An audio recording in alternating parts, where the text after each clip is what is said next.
And we're coming to you live from the Billy C Studios in Lake George, New York. I'm Bill Calagione. It's time for the Billy C Show. Good morning, good day, good evening, whenever you're watching, whenever you're listening. I hope you're doing okay today. Today's show is being brought to us in part by the Title Bout Championship computer game. Check it out if you want to take a fighter of yesteryear and put him against a fighter of today. Title Bout is the game for you. It's a simulation game, and you're going to love it. Visit titleboutboxing.com or go to our website, billycboxing.com, and click the Title Bout banner. Today's show is also being brought to us in part by the Southern Gourmet Spice Company. If you're looking for the best barbecue rub, look no further than Kenny Bear's. If you're looking for the best seasoned salt, look no further than Kenny Bear's seasoned salt and my personal favorite, Cajun spice. Check it out. Get a bottle of each. SouthernGourmetSpice.com, and make sure you tell them Billy C sent you. And finally, today's show is being brought to us in part by my book, Tom Molino, From Bondage to Baddest Man on the Planet, is available right now where all good books are sold, and you can get a copy of this book right now where you're watching or listening to this very show. All you got to do is visit BarnesandNoble.com or Amazon.com. Hey, if you want a signed copy, just drop me an email, Billy at Talking Boxing. That's TalkinBoxing.com. All right, we're going to talk about the Usyk-Joshua rematch. We're going to give you a breakdown, some predictions. My man Alex Papali will be joining us a little bit later, as will Dax Khan. I got to get them on pretty soon. But first, I wanted to talk a little bit about the fight from this past weekend. Teofimo Lopez stopped, campaigned the first time in his junior welterweight division, moving from the lightweight division, and he stopped Pedro Campa in the 7th round. My thoughts on this fight was I thought it was a pretty good fight. There was no question about that. It was an exciting fight, just like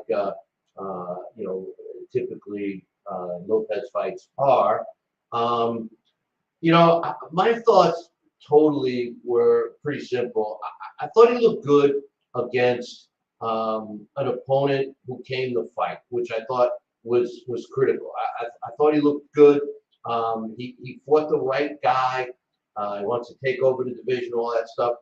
But some of my criticisms of Teofimo was simply this.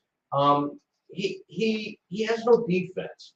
And, it's something that he's going to have to tighten up moving forward in the junior welterweight division. He looked good against Campa because Campa was right there in front of him. But he fights a lot with his hands down. His head is exposed a lot. It seems that it's there to be hit. I also feel one of the things that really stuck out to me in this fight was his legs. If you've been watching or listening to this show for any length of time, you know that I'm always talking about a fighter's legs. And, they kept saying, oh, well, Camp is much bigger, much bigger. Well, he didn't seem bigger in stature in terms of height, in terms of his, body build. But when you looked at the two sets of legs, the legs on Campa looked like tree trunks compared to Lopez's legs. I personally think that he should focus on building up his legs, and with it will come some extra power. Campa's legs seemed like they were twice as high. I just think if Lopez wants to continue to fight and be successful with knockouts, I think he's going to have to work on his legs and his defense. But I'm looking forward to seeing more of Teofimo Lopez in the junior welterweight division. Oscar De La Hoya was ringside. Oscar looked good, but I got to make a comment. I know people are going to give me a hard time about this, but I don't know if you noticed the woman he was with, the one that was hanging all over him. To me, she was an example of today's women. Fake boobs, fake tan, cosmetic surgery. Why? I bet she was pretty attractive beforehand. That's all I'm going to say.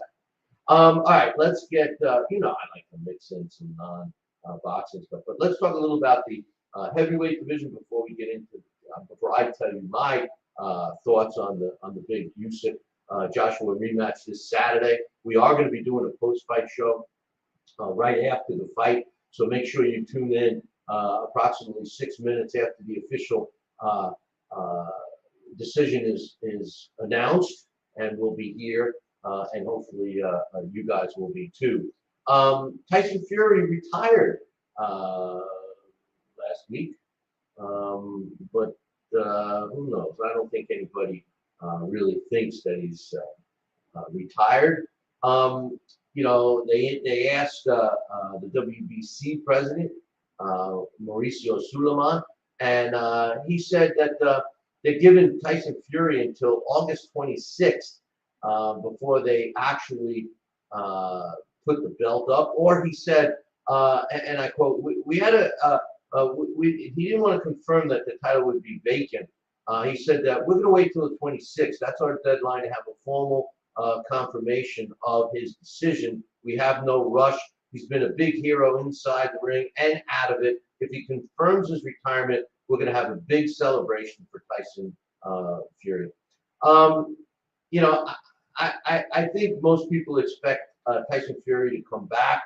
But, look at it this way. Because of the saturation of champions, the best of the best really don't need the belt to be viewed upon as the best. And this is my thoughts about Tyson Fury.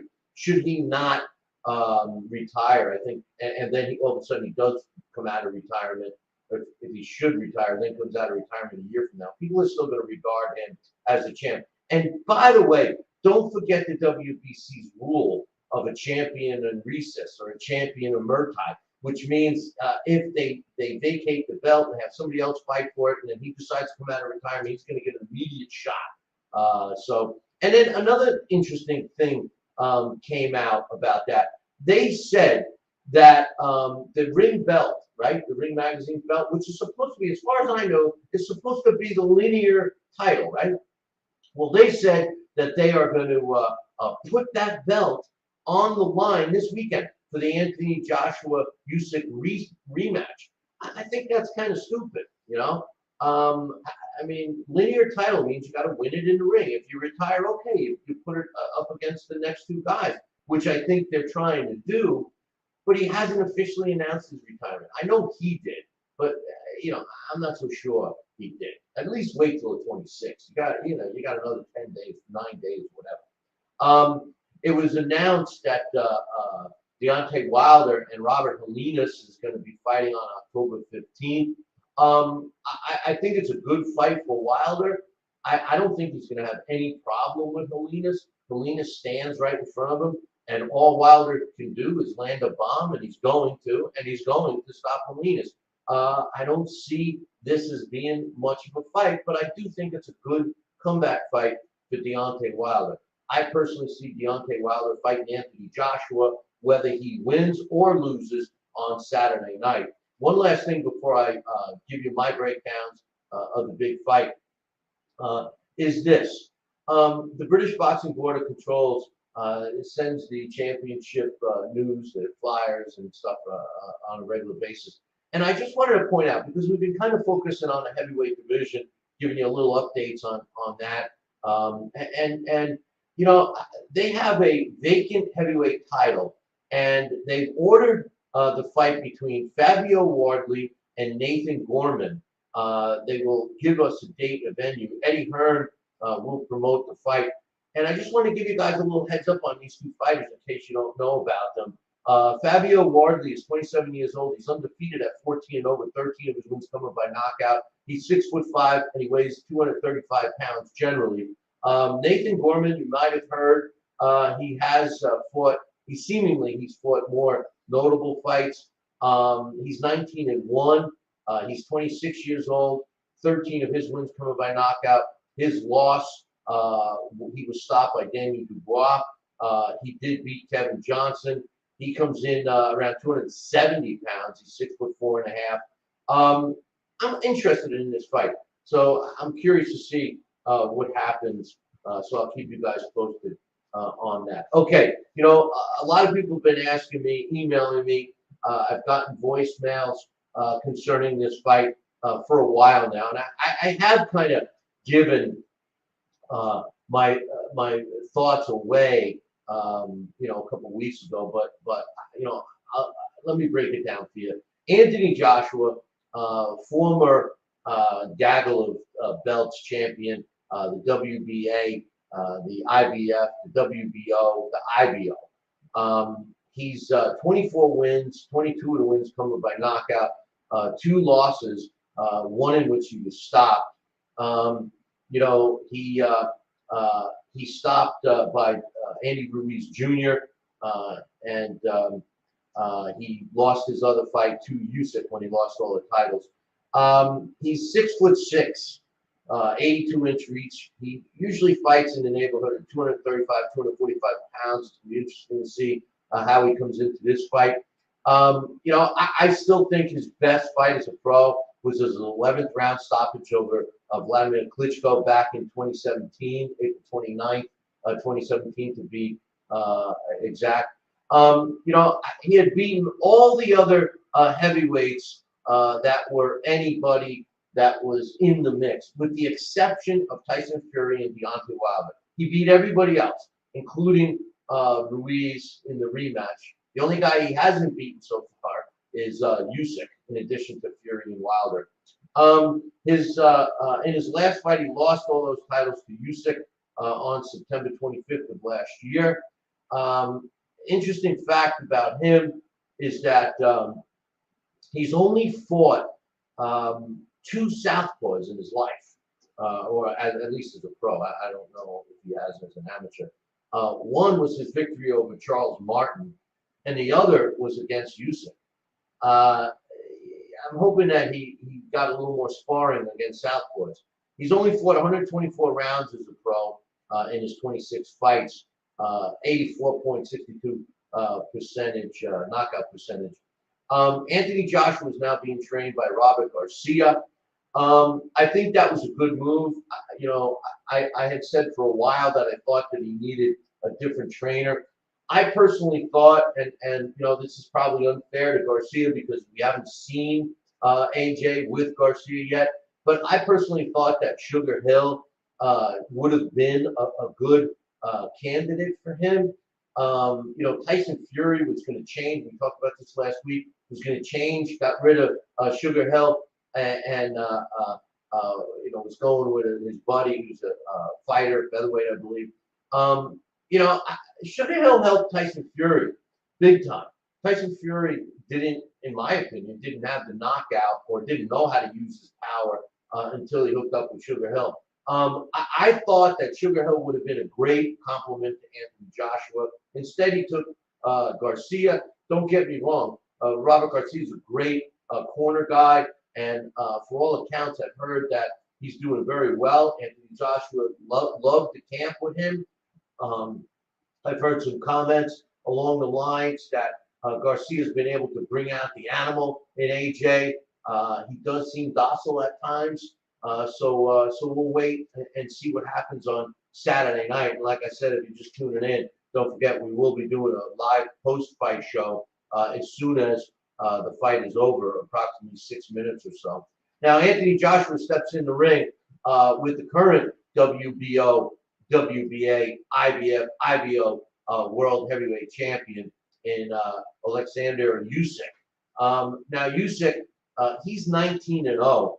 13 of his wins coming by knockout, and only one of them against heavyweights. He's only fought 3 times as a heavyweight. Chaz Witherspoon was the guy he knocked out.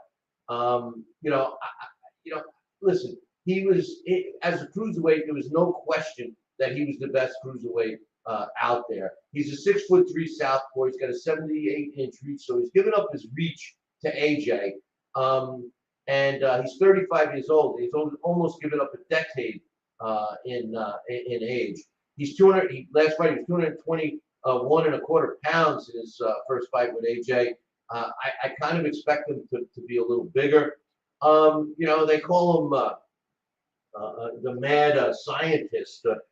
This is a guy that, professor, whatever they call him. You know, this is a guy that you know, is very hard to beat. Nobody's been able to solve the puzzle of Usyk as of yet. You know, he's a master. We saw the first fight. It reminded me, if you're old enough to remember the fight between Michael Spinks and Larry Holmes. Not that he fought like Michael Spinks, but the way that Michael Spinks beat Holmes, the way he got in there and landed a couple punches, then got out and won on the scorecard. That's the way Usyk beat AJ. And AJ didn't have a mean streak. I thought for sure that if he would have attacked Usyk and caught him, that it would have been lights out, but he didn't. And Usyk won that fight. Now Usyk is going to go into this fight with a lot of stuff on his mind, I'm sure, with the Ukrainian war going on. He did take some time and go and help his countrymen over there. And I believe, although some experts have said that it may tax, it may wear on him, he may not be himself because of the pressure of the war and everything else. I think the complete opposite. I think Usyk is going to use that as a motivational tool. And I think that, we are going to see the best Usyk on Saturday night. I don't think that, we can make any excuses for him should he not come out on top, about the Ukrainian war and everything else. I think he's using that as a driving stick for himself. He's also expecting more from Anthony Joshua than he got in the first fight. And this is what makes Usyk so difficult to beat. He always seems to be a step ahead of his opponents. Now, when I look at these two guys and I look at the boxing ability of both, although I've always thought that Anthony Joshua was a really good boxer, ring general in the ring, I think that Usyk is better. I think Usyk is a smarter fighter. He definitely uses everything to his advantage. Now, how do I see this fight going? Well, look, I know a lot of people like Usyk, and I think Usyk has a lot going for him. All right, I think he's going to be one step ahead of AJ. I think he's going to use the Ukrainian war as a motivational tool, and I think we're going to see the best Usyk that we've ever seen. However, I think Anthony Joshua has a good chance of winning this fight, and I think that Robert Garcia is going to bring out an aggressive Anthony Joshua, because in my opinion, the only way that Anthony Joshua wins this fight is if he comes out aggressively. That means let his hands go. I don't know if Usyk can knock him out with one punch. I do believe that Anthony Joshua has a suspect chin. We all know that. But I'm not so sure Usyk has the punching power to knock him out with one punch. I definitely think he's got the punching power accumulation to knock him out. If I'm Anthony Joshua, I don't let that happen. I jump all over Usyk from the opening bell, and I go for an early knockout. And that's what I'm predicting is going to happen, boys and girls. I think that Anthony Joshua will regain his titles, and he will stop Usyk early in the fight. If this fight goes past 8 rounds, we're going to see a duplicate of the first fight. That's my thoughts on that one. Joining me right now is my man Alex Papali. And Alex, you're with me right now, my man. What's going on? I don't hear you. Sorry, I had the mute on. I was coughing before, so yeah. When I was backstage. Yeah. Good evening. How are you? I'm doing good. How are you?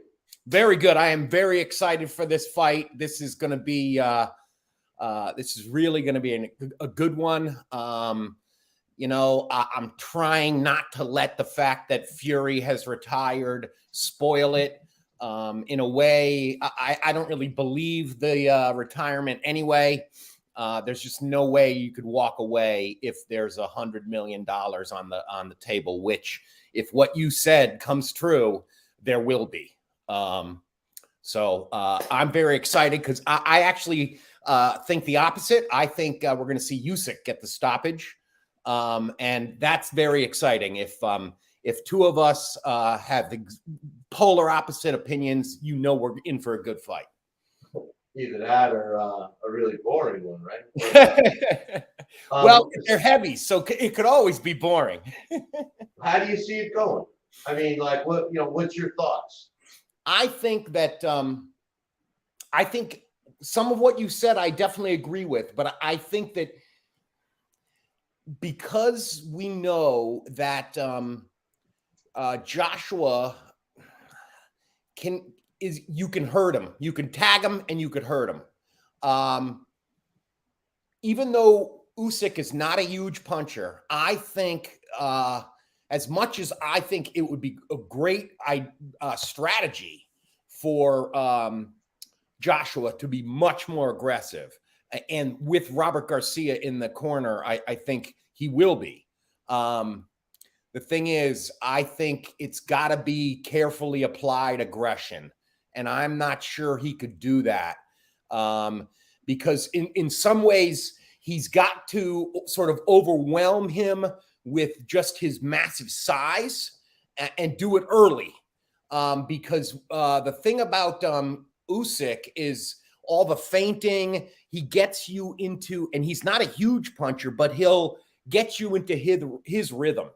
And if he does that with Joshua, I just think if Joshua comes forward, which is the way to do it, he's got to be aggressive.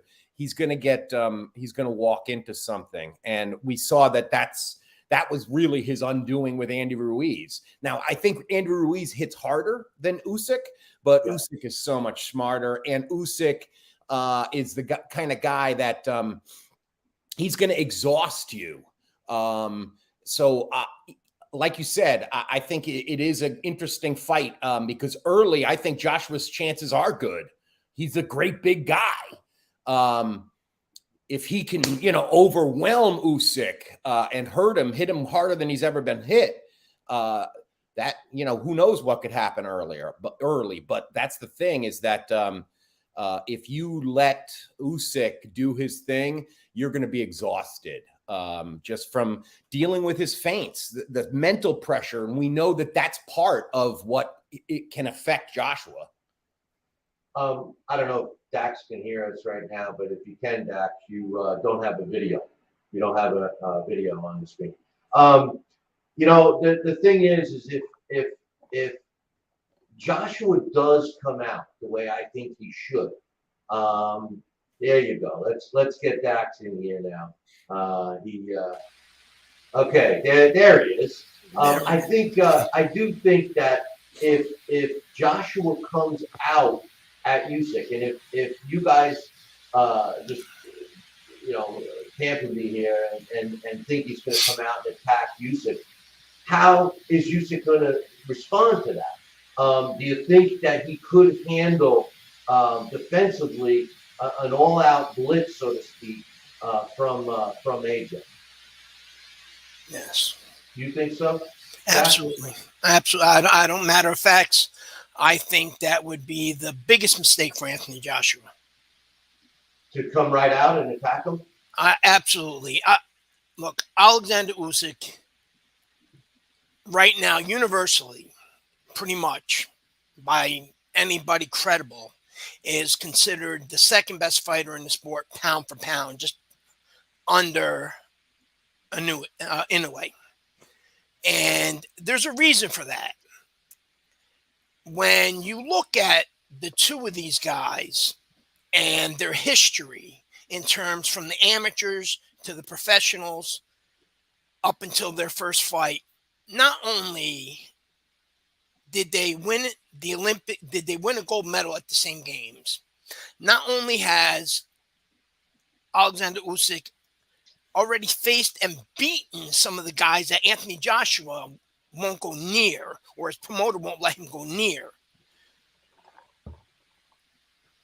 Oleksandr Usyk is not as small as you think, Bill. No. Stats are often misconstrued. Mike Tyson, remember, used to be always introduced between 5'11" and a half to 6 foot. Mike is about 5'9" and a half. I mean, I don't even know if he's that. We all know that. He's exaggerating. So, now Usyk is a Alex, big guy. Turn up your volume a little, Alex. You got to crank up your volume. He does not use one punch power. Oleksandr Usyk is a combination of everything prior to Vitaly Klitschko and Vasyl Lomachenko, Eastern European fighters especially, were not.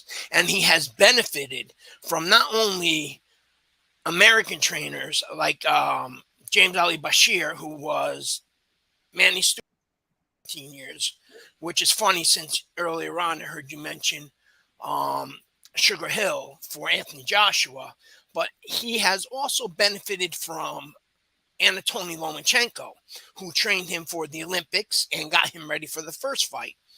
Alex hit on something that is crucial in terms of everything that Oleksandr Usyk does wears you down, including the pre-fight.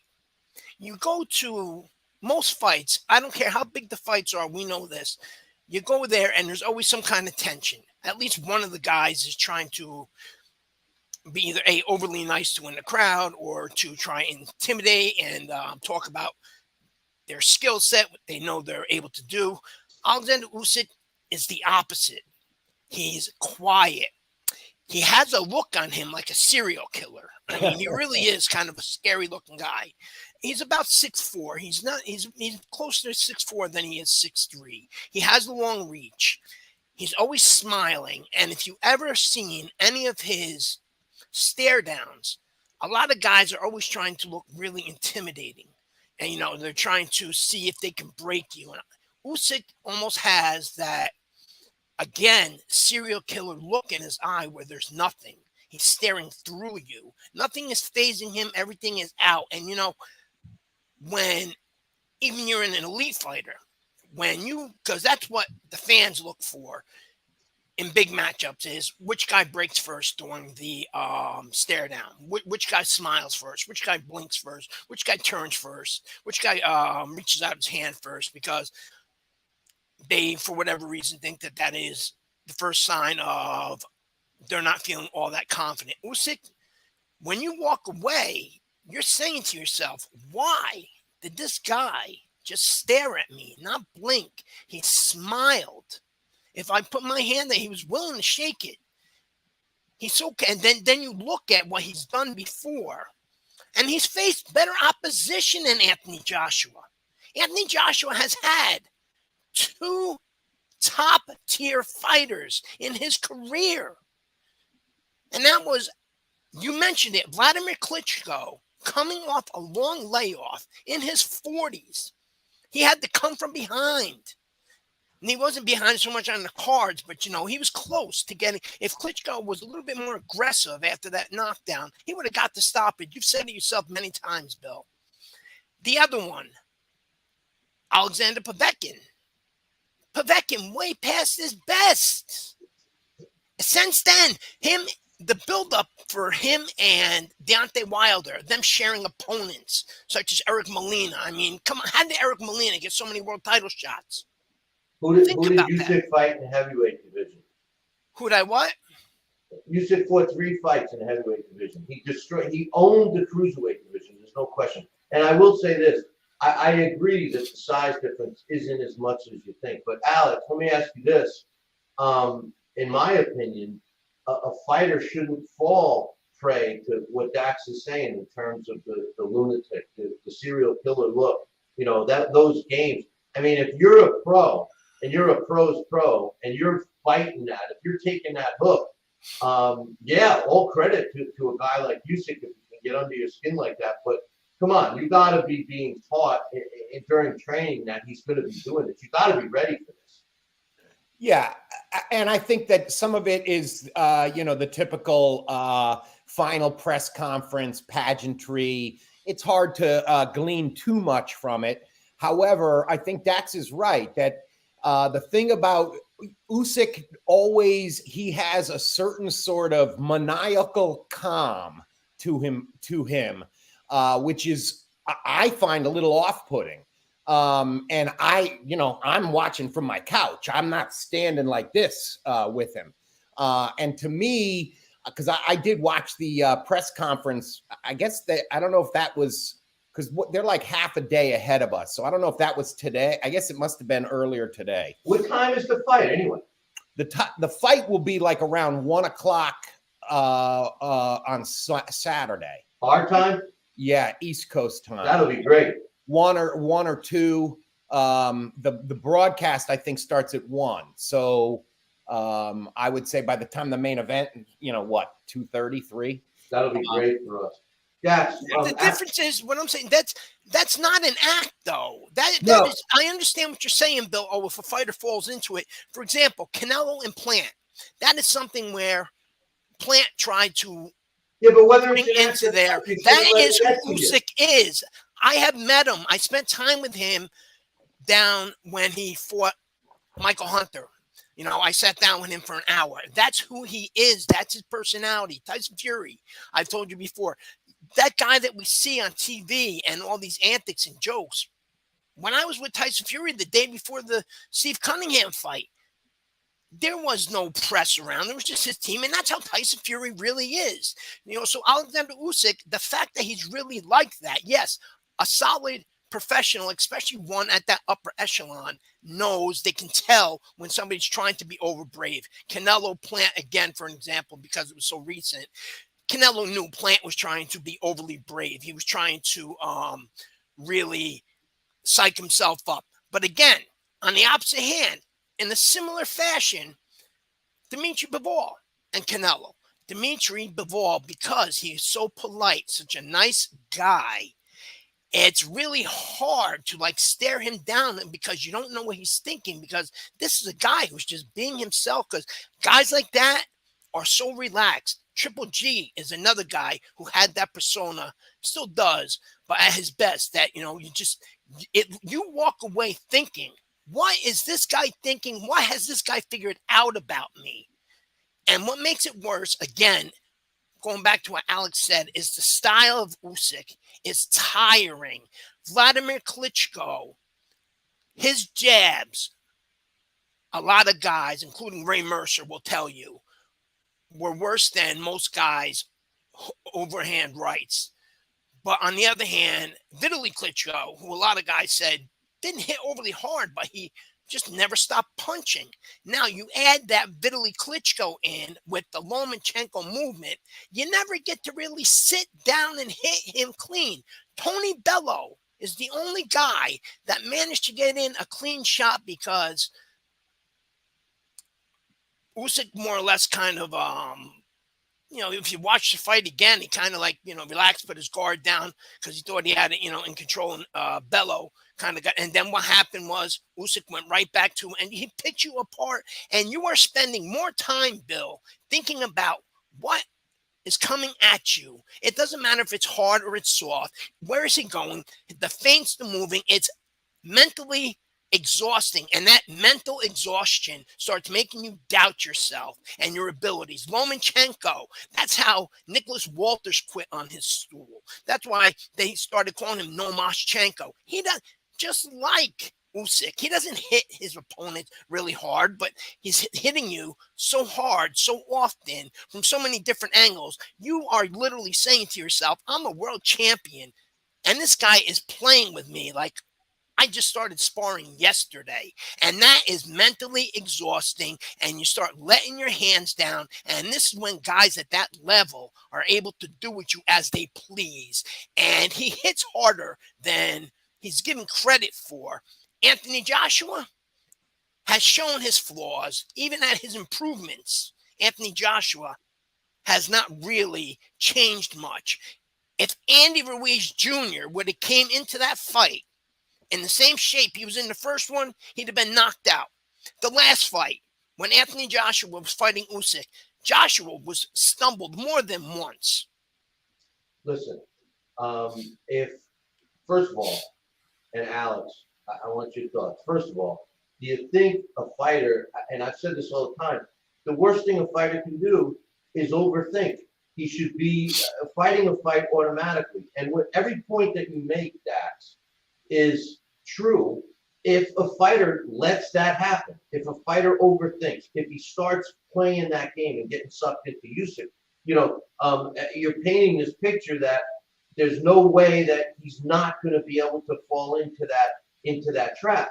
And I'm saying you're right. If he falls into that trap, the same outcome is going to happen. My prediction is it's not. I think he's going to go and attack Usyk, and I think he has to, because if he doesn't take care of him quickly, it's going to be the same result. But What don't you happens if think Usyk Alex? does the opposite? He's not going to do the opposite. What if he does, though? What if Usyk came out and went right after Joshua? Anthony Joshua, very much like Teofimo Lopez, as we seen last week, does not like getting hit. Yeah. Anthony Joshua, Nobody likes getting hit. yeah, it's a pain, it's a hurt business. Of course, it's Usyk would be making a mistake if he attacked Anthony Joshua, because I don't think he could knock him out with one punch. I don't. I do think he can accumulate and knock him out. Andrew Ruiz Jr. is not a big punch. He's a bigger puncher than way Usyk bigger is, punch. but he's not a huge puncher. Anthony Joshua gets shell shocked. I told you we did a post fight show after the Takam fight, and I said Anthony Joshua showed in that fight he is more Frank Bruno than Lennox Lewis. He's a lot of muscle. He's got a lot of power, and he can box. Obviously, he's an Olympic gold medalist, but he doesn't have that ability to continuously adapt at situations. That's what Frank Bruno didn't have. He changed his trainer, and I think that's going to make a big thing. And you talk about Usyk, he's got 19 fights, 13 knockouts. And remember, only 3 fights have been at heavyweight. So that means he hasn't even knocked out cruiserweight. Listen, I'm not saying he can't knock out Joshua, because Joshua's biggest weakness is his chin. But I don't think that I think Usyk is too smart, and I think his boxing ability is too sharp to go in there and try and attack Anthony Joshua. Hey, listen, if he does, more power to him. That's a great game plan if he does do that. What do you think, Alex? I know this much. Alex, I know this much. Before you try and say something, Alex.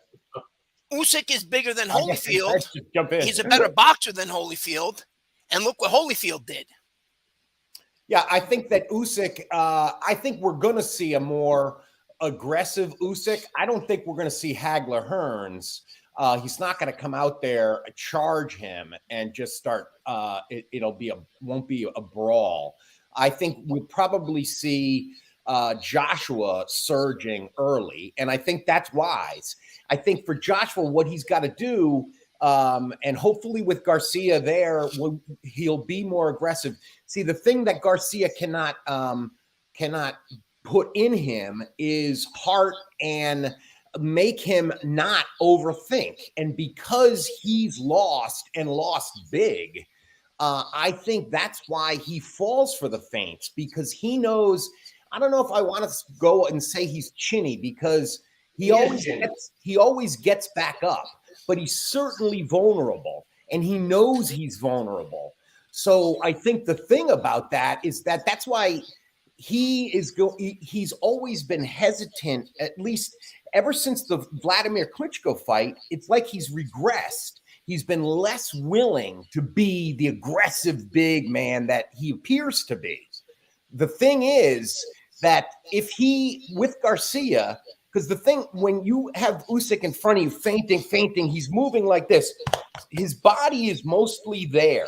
So if Joshua comes out and jabs low to like the center mass and starts that early and just starts thinking about putting his hands on him, that's going to be wise. And he'll impose himself on Usyk.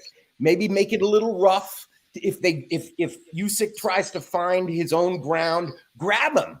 But the thing is, we haven't seen that Joshua in a while, if ever. So that's why he has to fight the fight of his life on Saturday. To me, Usyk is the guy who, and it's sort of the mindset usually of rematches. What usually happens is we see the guy who won the first time win bigger. That's what I think is going to happen. Well, I mean, both of you guys, I mean, you make great points. I look at this, and yes, I do agree. You make a real good point about Anthony Joshua, in a sense, fighting tentatively since the Klitschko fight.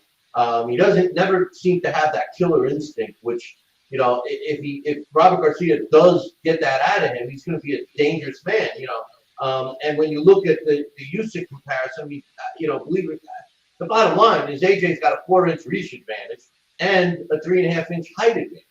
You know, think about it. If you think about the killer instinct, instinct when he went after Andy Ruiz when he was hurt, that's when he got rocked. So that's always going to be in his mind. Well, that's where it's never lost. But that's where Usyk is dangerous, Dax, is if AJ comes at him and he's not protecting himself. I mean, Usyk is a great counterpuncher. That's why I think that Usyk wouldn't attack AJ. I think that his advantage would be to catch Anthony Joshua making a mistake and make him pay for it. Well, that's what he does best, by constantly making his opponent think. That was my point before. It doesn't matter what level you get to. Opponents make the guy, you know, there's levels even at that championship caliber. For example, Dimitri Bivol, Canelo Alvarez. It wasn't so much that Bivol was beating on him to knock him out, with just everything he was doing. Canelo just had no answer for and kind of stood there a little bit frozen. Nonito Donaire against Guillermo Rigondeaux. Donaire, definitely future Hall of Famer, just had no answers for him. I was at that fight. And every trainer has a weakness. Freddie Roach has a weakness with making his fighters over aggressive, and they seem to fall into getting caught by counterpunchers and they get hurt. The history of Robert Garcia, for as great of a trainer as he is, so I don't want people to say, oh, well, now he's putting Garcia down. I have a list of guys that have kind of fallen into the trap of Robert Garcia is in their corner as their trainer, but they lose to guys like Oleksandr Usyk, for example, Mikey Garcia against Sander Martin.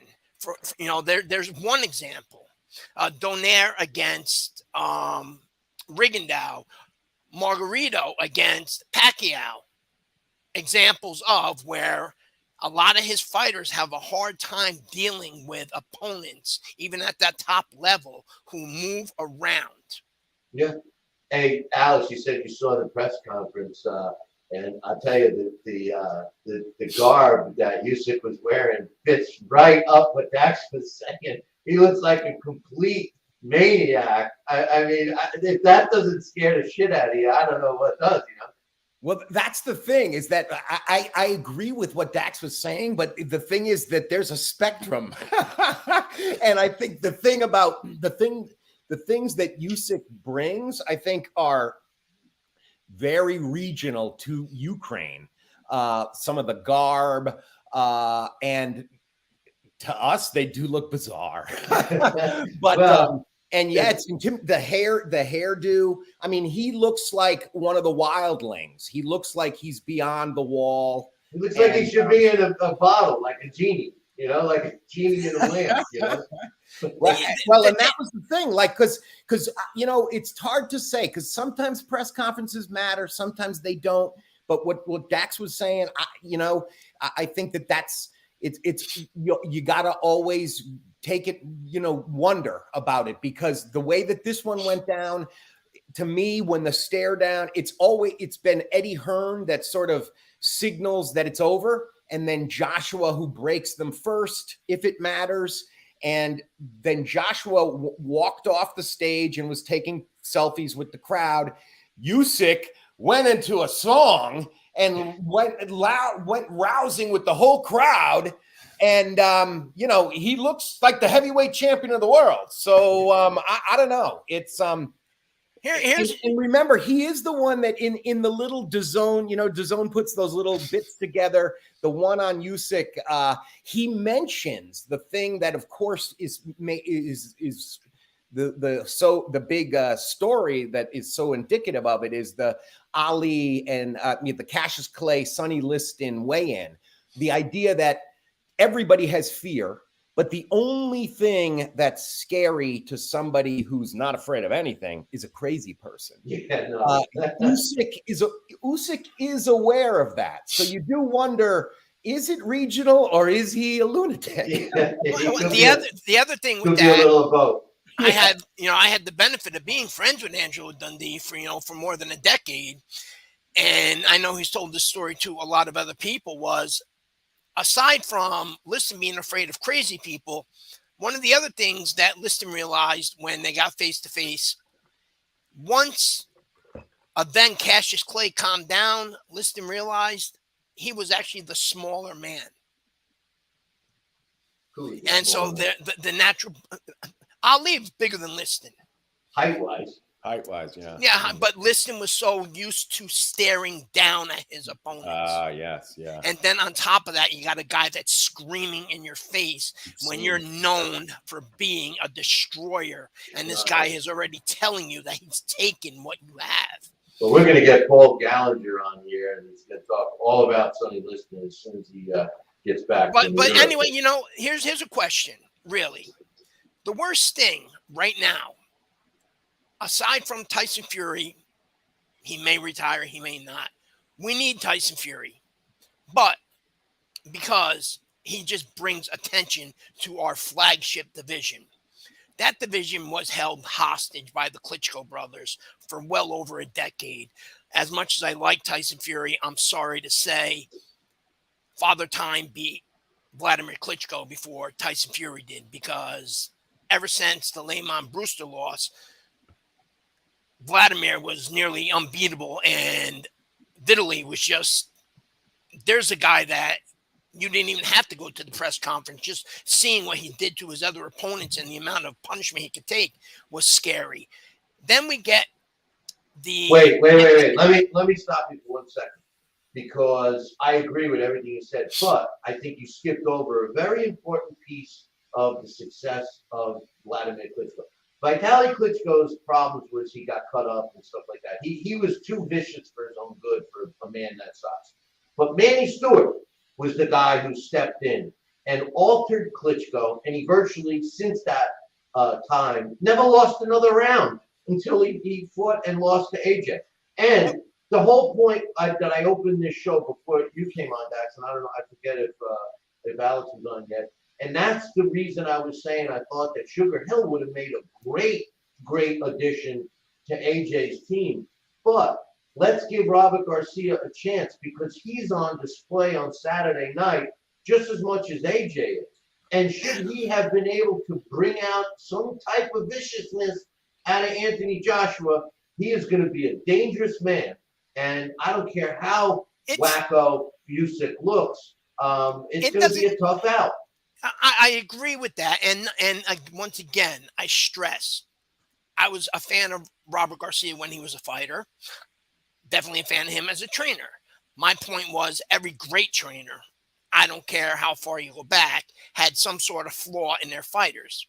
Whether or not some couldn't take counter punches, there were some that just trained fighters that were in such great condition. They weren't really great boxers, but they would just outlast their opponents. It was more or less my point. Well, that's what defines a great trainer. A guy that can bring out the best attributes of a fighter and camouflage the worst ones. But again, my point in terms of that is this will be their first fight together. Usyk has had the advantage of already working with an American trainer who was Manny Stewart's second for almost 2 decades. Along with that is the benefit of Anatoly Lomachenko, who is a guy that had no boxing experience. He did this research. He did some out of the ordinary things with Vasyl, like ballet, so on and so forth. When Vasyl came out, we seen him lose to Salido because he wasn't used to the rough stuff. He still had the amateur mindset. When you look at him now, the type of fighter that he has a mean streak in him, but not a Terrence Crawford type mean streak where all of a sudden he goes to knock you out. When Vasyl Lomachenko, very much like Usyk in several fights, We've seen it in the Tony Bellew fight. After Bellew had kind of, clocked him and got arrogant, he starts degrading you in the ring by turning up his skill level. You notice now Lomachenko, he will taunt you. He will sit there and he'll play the bull versus the matador. He will sit there and guide you. He will, put you to sleep. And, these are things that you're saying to yourself, I'm a 3-time champion. I'm a 3-division champion. I have knocked out this guy. I'm a gold medalist. I have no answers for this guy. And that itself, boxing, Bill, you've been a promoter, you've been a manager, you've had a show for almost 2 decades. Boxing is more mental than physical. And that mental game will beat you before the physical game. Agreed. So listen, let's go one more time. What's your official prediction of the fight? How's it going to go? How's it going to end? Dax, you first. I think that Anthony Joshua is going to try and come out aggressive. I believe that Anthony Joshua is going to try and come out and use a power jab. But then afterwards, I think that Oleksandr Usyk, along with his team, are already expecting that. It's not as though they have no experience against Robert Garcia fighters. And I think he's going to use that aggressiveness against him. He's going to make Joshua doubt himself, and he's going to pick Joshua apart. And I think he's going to knock Joshua out, because Joshua is going to panic when he's getting hit clean. And it's not going to be the hard punches. It's going to be the constant ones that are in his face that pretty much does to him what Andy Ruiz Jr. did to him, as he's trying to take a step back and trying to think of a way he can throw a hard punch that's going to kind of stop Andy Ruiz Jr. in his tracks, so he can get back to the middle of the ring and he can become the attacker. Except Oleksandr Usyk is going to stay constantly on top of him. So you're picking Usyk by knockout? I'm picking Usyk by knockout. And again, Usyk has already beat Joe Joyce. He's already beaten guys that are just as big as Anthony Joshua. And I believe Joe Joyce hits harder than Anthony Joshua. And Joe Joyce had Oleksandr Usyk just about to go. Usyk was hurt. He hit him probably with the hardest punch that I've seen Joe Joyce hit anybody with, including the one that fractured the orbital bone of Daniel Dubois. When did Joe Joyce fight Usyk? They fought in the World Series of Boxing.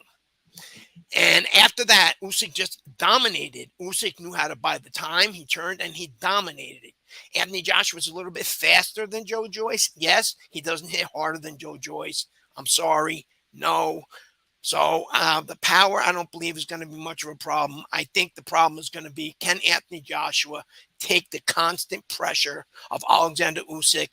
And something else you mentioned before I came on, is Oleksandr Usyk motivated because of what's going on? And Oleksandr Usyk is used to being, in fact, he thrives on being in your backyard. If you went to him and said, you know what, I just would like to go 15 rounds with you, you pick the place, and I guarantee you he's going to say, how about your backyard? It's where he's won all his belts. Alex, what's your official prediction of the fight? Yeah, I think in a nutshell, I think what Dax said there is, I think, the key. Usyk is comfortable being uncomfortable. He's made a life of it. He's been in this sport he for a long time. These guys are both gold medalists, but that's one thing I did watch recently. Chad Dawson mentioned it after the Beterbiev fight. You could find it on YouTube. Usyk versus Beterbiev in the Olympics. 3 times they fought. Yeah, it's worth a look. One of the things they mentioned, Klimas mentioned I think it was him who mentioned at the press conference, is that Usyk can hold his breath underwater for 4 minutes and 40 seconds. This guy he says when he gets into the ring, that's when he's free. So I think that's the major difference between Joshua and Usyk. Ever since the Klitschko fight, and especially after the Ruiz fight, AJ is not as comfortable in there as he used to be. And who would be? It's an unnatural thing. I think we will see both guys will look better this time. And I think at least that's my expectation and hope, because I'm looking forward to a good fight. I don't think the Garcia, when it comes down to it, a fighter and a trainer need a couple of fights to gel together, at least I agree. 3. This is the first fight together. Come on. No, When things get scary and he gets hit on, he's going to go back to being Anthony Joshua. 100%. So I think because of that, we might see him win the first couple of rounds, but then I see Usyk taking over, and he almost had him. He almost stopped him last time. I think this time he does. I don't think the bell to ring to start the 11th. I don't think we hear that. I don't think he's going to knock him out like a Ruiz concussion knockout, but it's going to be an exhaustion knockout. And I'm looking forward to it. I think the good thing about it, at least I hope, is that it will be definitive, that we won't get like a split decision draw or something and then wonder, oh, well, who's the heavyweight champion? What do we do with the ratings? Well, so both you guys picking Usyk by stoppage. That's impressive about him holding his breath for over 4 minutes. But to me, that just makes him an underwater swimmer, not necessarily a boxer. But in my opinion, the way the fight is going to go is going to be, I think Anthony Joshua, and I do agree 100% about Garcia not having enough time. But I do think that his short time is going to make a difference. And I think that his power, providing he comes out, and whether Usyk is ready for it or not, I think that Joshua's going to come out very aggressive. And I think that this fight is going to end sooner than we think, because I don't think that Usyk could handle an onslaught of Anthony Joshua if Anthony Joshua is able to connect cleanly. I'm picking Joshua by knockout within 8 rounds. If it doesn't end, it's going to be Usyk, no doubt about that. So I'm looking forward to the fight. I can't wait for our post-fight show. But I do have a couple of non-boxing thoughts that I wanted to follow up with, and then I have a mailbag to end the show here. So non-boxing thoughts this week. I wanted to follow up to my pet talk that I did a couple of weeks ago. I don't know if it was last week or the week before. I was saying how important pets were and all this stuff. Well, I was talking to my dog Tony the other day, and he says to me, "Hey, Dad, I've decided to form a Rottweiler union." I said, "What do you mean a Rottweiler union?" He says, "A Rottweiler union. I think all Rottweilers deserve eggs and bacon for breakfast, a ham sandwich for lunch, and steak for dinner. Not this dog food you feed me." I said, "What the fuck are you talking about, Tony?" He says, and another thing, I'm not so sure I appreciate the sleeping conditions. And I said, wait a minute. I said, you get fed every day for free. I provide you with a roof over your head and top-notch sleeping conditions. You get daily entertainment from me, and you get free medical care. Not to mention, I pick up your dog shit, and it doesn't cost you a penny. And at that moment, I realized that I myself have created an unappreciative socialist in my dog. No matter what you give them, they want more. All free in exchange for nothing. That's my first thought. My second thought is, does anyone know how to drive anymore? I mean, is it me? Is it me? Or do all drivers suck today? I mean, first and foremost, you got people, you're following people. I know that they're texting, right? They're all over the road like they had 6, 7 bottles of scotch. But, I mean, come on, right? Then you have the 85 or older drivers. God bless them, all right? But they can't see over the steering wheel. Maybe they should be taking another road test. I'm not sure. I'm not so sure that they can handle their max warp speed of up to 25 miles an hour, no matter what kind of road they're on. And I always seem to get stuck behind them. But then you have that what do you call him? Oh, the total asshole. You know the guy. that you're coming up to an intersection and you see this car. You see the car. I mean, it's way there, right? And you know he sees you, and you're coming and he's waiting, and you're coming and he's waiting. And then just before you reach him, he cuts out in front of you, right? And you're like, what the hell? And then, of course, he has to make the quick left, like 100 feet the next road. Like, nobody's behind you. He could have waited an extra second. I mean, come on. You know, an immediate turn.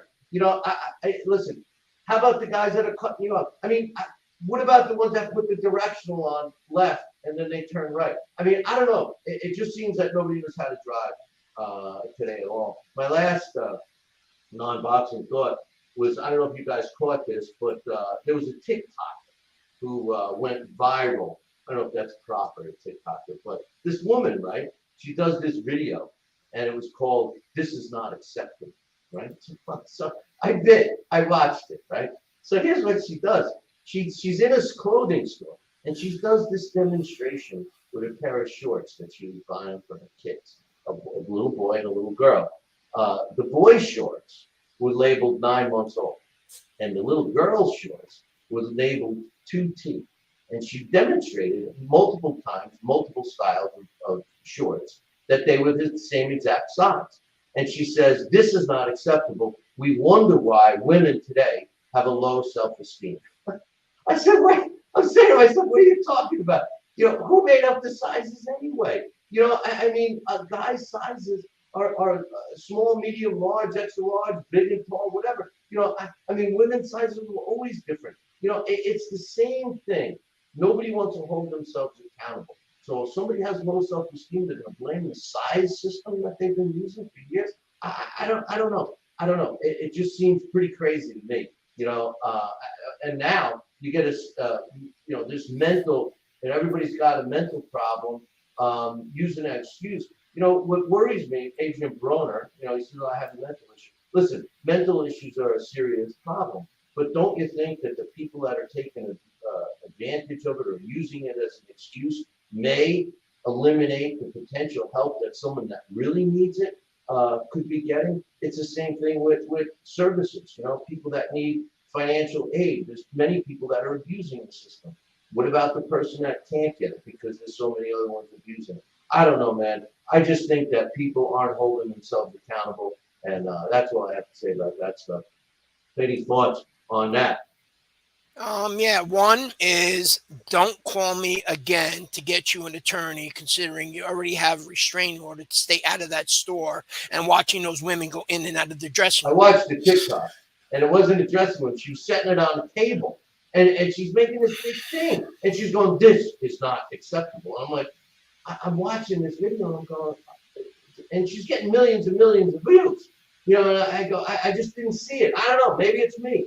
Maybe it's me. I don't know, man. I don't know. I got a mail. I don't know, but no, I do believe in the Broner and the mental health thing, but also I also see a bad trend in that, considering more and more it's becoming an excuse in boxing. If you notice, more and more we're starting to get fighters coming out with they have mental health issues. That's why they had to take time off away from the sport.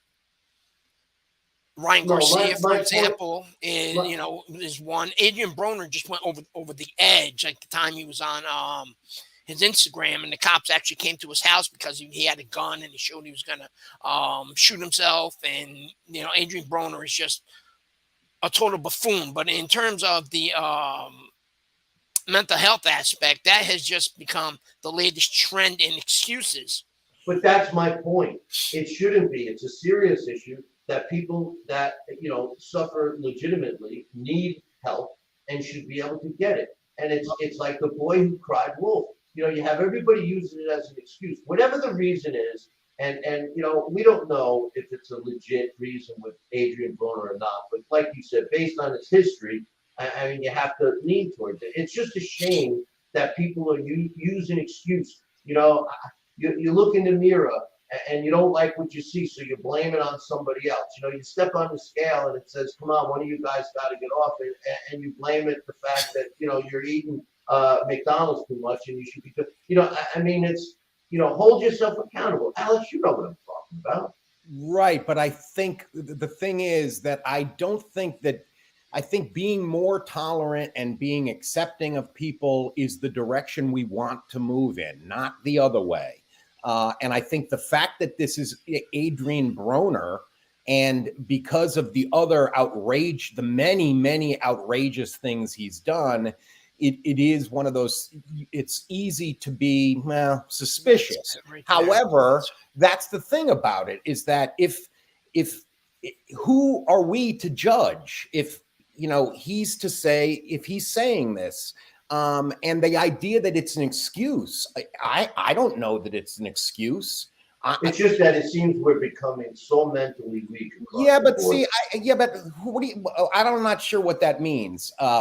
Mentally weak. I think, if anything, this is strength. I thought what Danny Garcia did, and even Jim Gray, who I'm not a huge fan of, that was strength, to be that honest in front of people. So I do think that I don't know. It's unfortunate that he's not fighting, because sometimes he's entertaining. I'm one who does enjoy watching him fight. I've always thought he could punch more, because I like a more busy fighter. But there are times when he's been brilliant. He's not a Hall of Famer. I mean, the more time you spend on social media, there's people making the comparison of KSI to George Foreman, because Foreman fought multiple people in one night. I mean, to even put those two names in your mouth, to have them come out in the same sentence, it's just, I'm not willing to make that leap, and I'm not gonna shit on people who do, because that's just the world we live in today. But yeah, I mean, it is. At least they were able to salvage the main event. We are going to see a Showtime card on Saturday night too. So we're going to get a lot of boxing on Saturday, which that's always good. Yeah. Oh, and in terms of being an ingrateful socialist, your dog, I mean, come on, man. What our pets give us is just pure joy. Even when you have to scoop up their little poopies. I mean, it's all. Yeah, well, maybe you scoop up little poopies. But a Rottweiler, they're a little bigger, right? You don't scoop, you shovel. It's a big. My brother calls. He's like, it's a bag of donuts. Yeah, it's not a scoop, it's a shovel. But anyway, I got a mailbag. This is from Coach, and it was interesting. Dax, I know you should probably mute me, because you're gonna yell at me for this. But published in the Irish Sun. All right, my man Coach. Now this is from a mailbag. All right, of Floyd Mayweather. Published in the Irish Sun. Apparently, Floyd Mayweather joined something called Famio back in 2020, and he's promoting that you get to pay $1,500 and you get to meet him online on a one-on-one. And he says he wants to meet. He says, I'd love to invite you. This is Floyd. I'd love to invite you to Famio, where you can personally meet me in a one-on-one video meet and greet. Now here's your chance to meet me. No matter where you are around the world, you can ask me anything. Ask me about all my 50 undefeated fights. Ask me about what my eating regimen is. Ask me what my best fight was, what my best knockout was. Ask me what I do every day in my retirement. To be the best, you always must work overtime. The event's unbelievable. You guys don't want to miss it. I got some exclusive pieces that I just will be signing for this event. I would actually like that. I would like that. Yeah, you pay $1,500. I would pay $1,500 to ask him, with all the money that you have made, that's my and how much you're showing off, why are you doing something that former WWE superstars at the top of their game, getting paid 7 figures per night, are now charging $50 for their autograph at a high school gymnasium? This is a guy, Floyd Mayweather, I've said all along, he's 100% con man, and he's showing it again now. He's conned us with his boxing career. He cons his fans that pay for it. Most of all, he's conning himself. I'll say it again. He's a talented guy, but it's a shame. But you make a point. At one point, he was still active. He boasted that he was a billionaire, that he made $1 billion in boxing. and now he's saying that he needs extra money, and he's charging $1,500 to meet him online. How can you lose $1 billion, even if you only wear a pair of sneakers once? $1 billion. If he does one of those, he'll leave you a phone message on your birthday. I'm gonna get you that. Yeah, okay. Don't ever do it. Don't ever do it. Hey, listen, guys, thanks for joining me with this. I'm glad we're going in different directions for the fight. All I can say is we'll get to talk about the results on Saturday, and I'm even happier that it's going to be Saturday And afternoon. early, yeah. So Yeah, because I can stay up for it and watch it. So, all right, fellas, we'll be back. We want you guys to be back. So until next time, ciao, baby.